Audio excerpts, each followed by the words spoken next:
Okay, I think I got everything in frame there. I've actually tried recording this video once already and discovered I cut my head entirely out of frame. So that was fun. Hey. Just wanted to update you on a couple things before I go into the contents of this video. Yes, I am planning on doing more book videos. But this is probably going to be the new background. Why, do you ask? Okay, I actually have to get up for this. Because, I don't know if you can see her. I'm going to have to lift up the tripod. Oh. My cat has claimed my storytelling chair. So, yeah, that's kind of the situation there. So this is going to probably be new base of operations. I wanted to do this video first because I was watching a Simply Neological video about her mixing all of her teas together. If I can, I'll link it below. And I was like, you know what? It's cold out today. It's probably about 50 degrees outside because it rained. I'm going to have some tea.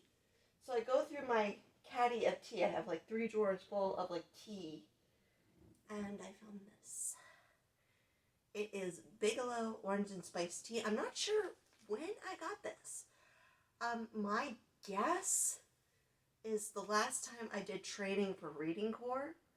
This was probably up in the Hilton, and that's probably why I grabbed it. The reason why this tea is kind of a big deal, it's my first tea I ever tried. I actually have it steeping over here, and it probably should be ready by now. I mean, no. Oh yeah, it is. I'll need some sugar, for sure. But, yeah, it was the first tea I ever tried, and it's one of those things where I remember where I was. I remember who I was with. I do not remember how old I was. If I had to hazard a guess, I was with my mom. So since my brother and my dad weren't with, I'm presuming this was after the divorce. So that'd be somewhere between 6th grade and 9th grade. Because I'm pretty sure, well, now that I think about it, it probably was 6th grade because my stepdad wasn't with either. Well, ex-stepdad. Jerk. So my guess is it probably was sometime in the 6th grade, and I was starting to become aware of prices. And I would usually drink hot chocolate, not coffee, because, you know, what 12-year-old drinks coffee?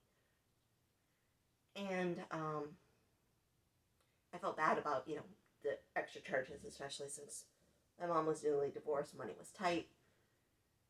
So I decided to have tea, and this was the tea that Happy Chef had. Now, Happy Chef, for those of you who don't know, because it was a Midwest thing, I think it was predominantly in Minnesota. I don't know if there were many outside of Minnesota. I believe there's only one left. And it's not utterly far from where I live. Like, it's honestly within an hour's drive. But, I don't have a car, so I'm not going to ask my dad or mom to go out of their way to take me to a Happy Chef that may be an hour away. So, I haven't been there since the one in my hometown closed, so that was probably 10 years ago. Maybe 12. It was a long time ago. But, a story related to this, my dad went to tech school up north in Minnesota, kind of in the Duluth area. And he'd had coffee before, but he hated it. But he didn't want to keep paying for refills of hot chocolate, so he decided to buy a coffee one day, and it actually wasn't that bad. The reason why it tasted bad was because my grandmother would make it on the stove.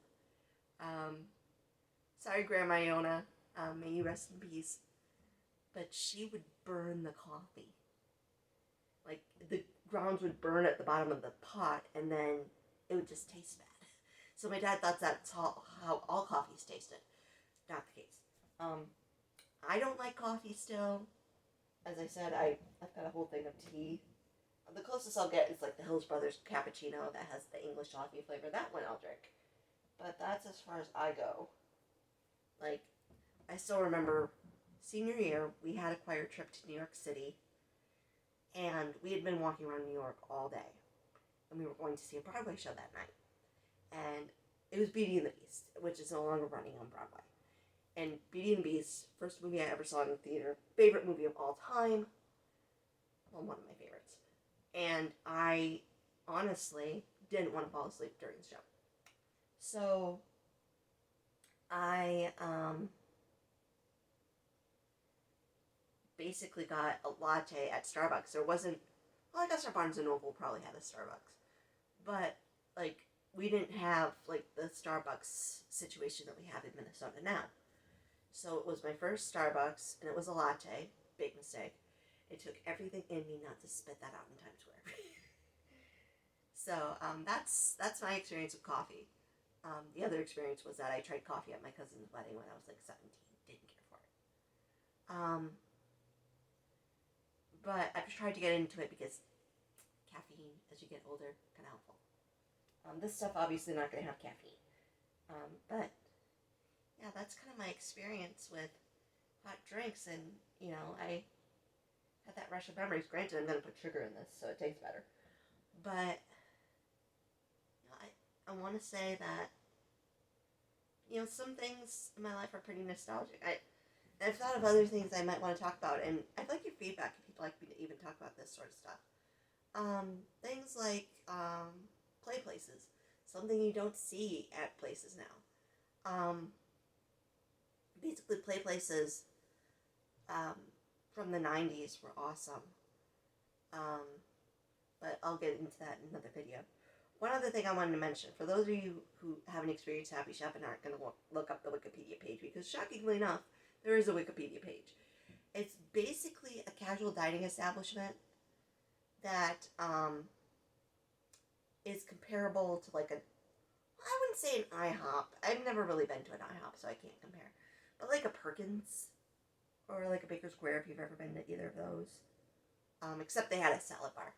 And they had bomb garlic toast. That garlic toast was so good. Oh my god. I miss their garlic toast, seriously. Like the tested toast that you get from the store does not compare. And apparently this chain owned another concept, and I only know of 2 locations that they had for this other concept. That was Ruddle's 50s Grill and Bar. Again, not a lot of people probably don't remember this, but I remember it had like the big frosted cubes like in the wall. They were kind of like windows. And it had like a jukebox, like an old-fashioned jukebox that played records. Again, it had like a bar type area where you got your pickles and your mayo and stuff for all your burgers. They had curly fries, which were awesome. Their mulch were great. They just kind of died out. There's a Walgreens there now. It's really sad. But, oh god, Ruddles, that was... I loved going to Ruddles. I loved going to Happy Chef for casual dining. Because I feel like, other than like the 50s style McDonald's that's in a town here in Minnesota that I know of, there's not really any meter themage type restaurants in my area. But gosh, that brings back memories. So I'm gonna close out this video, drink my tea before it gets too cold. So yeah, bye. Oh, and by the way, you're gonna see me pop in and out of frame. I don't have editing software, and I don't know how to fix that, so sorry.